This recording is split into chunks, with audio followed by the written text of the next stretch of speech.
মালদার চাঁচলে যে ঘটনা, সারা ভারতবর্ষের মানুষ এখন সোশ্যাল মিডিয়ার কারণে দেখতে পাচ্ছেন যে রবীন্দ্রনাথের মাটিতে দাঁড়িয়ে রবীন্দ্রনাথের ছবিতে আগুন লাগানো হচ্ছে।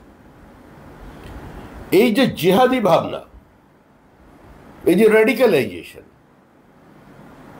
যার প্রভাব দেখা গেছে বাংলাদেশের শ্রীমতী ইন্দিরা গান্ধীর ছবিতে আগুন, ইন্দিরা গান্ধীর নামাঙ্কিত লাইব্রেরির 70,000 বইকে জ্বালিয়ে দেওয়া, সত্যজিৎ রায়ের বাড়িকে ধূলিসাৎ করা, সুনীল গঙ্গোপাধ্যায়ের বাড়ি দখল করা, সমস্ত মন্দির, হিন্দু দেবদেবীর কে কলঙ্কিত করা, এবং সর্বোপরি জাতীয় সঙ্গীত হিসেবে রবীন্দ্রনাথের লেখা গান ব্যবহার করা হচ্ছিল, তার বিরোধিতা করা এবং সেই গানকে বাংলাদেশের জাতীয় সঙ্গীত হিসেবে না চালানোর একটা প্রচেষ্টা। আজকে একই প্রতিধ্বনি, তার একই প্রতিচ্ছবি দেখা গেল মালদায়। অর্থাৎ এই মুহূর্তে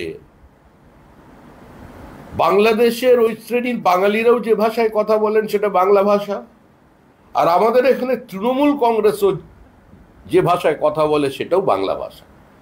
কিন্তু তৃণমূলের বাংলা ভাষাটা আজকে সীমান্তবর্তী জেলায় বাংলাদেশের বাংলা ভাষা হয়ে গেছে। না হলে ছাত্র কোনোদিন রবীন্দ্রনাথের ছবিতে আগুন লাগাতো না।